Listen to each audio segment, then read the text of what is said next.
Kdo sem? V kakšne odnose vstopam? Ta tema mi ne da miru.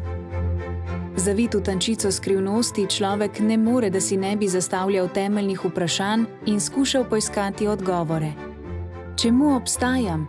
Zakaj trpljenje? Kako biti srečen? Kako naj najdem način lastnega prebivanja v tej družbi, v tem času? Lahko s pravimi odločitvami vplivam na svojo prihodnost. Pri iskanju odgovorov na temeljna življenjska vprašanja lahko črpamo iz bogate zakladnice izkušenj in modrosti preteklih rodov. Študij filozofskih in verskih izročil nam pomaga, da bolje razumemo temeljne zakonitosti človeškega bivanja in delovanja, ter smo sposobni odgovoriti na izzive sodobnega sveta. Tudi danes se je treba podati v globine duhovnega življenja. Odločitve niso lahke. Modro bi jih bilo sprejeti z razumevanjem odnosa med materialnim in duhovnim, med telesom in umom, med človekom in Bogom. Telo je temelj našega celotnega doživljanja, od koder izvirajo čustva, skozi njih pa živimo naše odnose.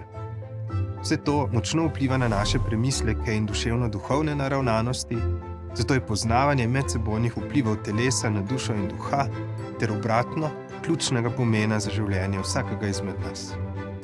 Želim razumeti človeka, njegovo psiho, doživljanje, čustva. Želim razumeti sebe in druge. Želim tkati pristne odnose in soustvarjati lepši svet. Študij Človek in medosebni odnosi mi lahko na tem področju marsikaj ponudi.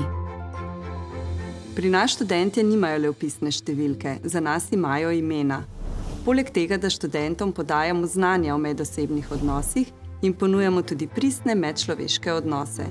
Verjamemo, da na tak način najbolj učinkovito razvijamo profil strokovnjaka, ki bo strokovno, odgovorno in sočutno stopal v odnose z ljudmi.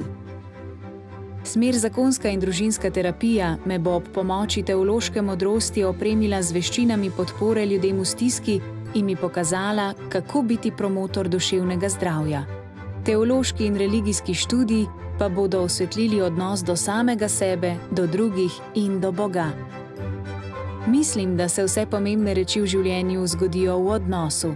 Zakaj ne bi človek in medosebni odnosi, ta neizčrpna tema, postala del moje poklicne poti?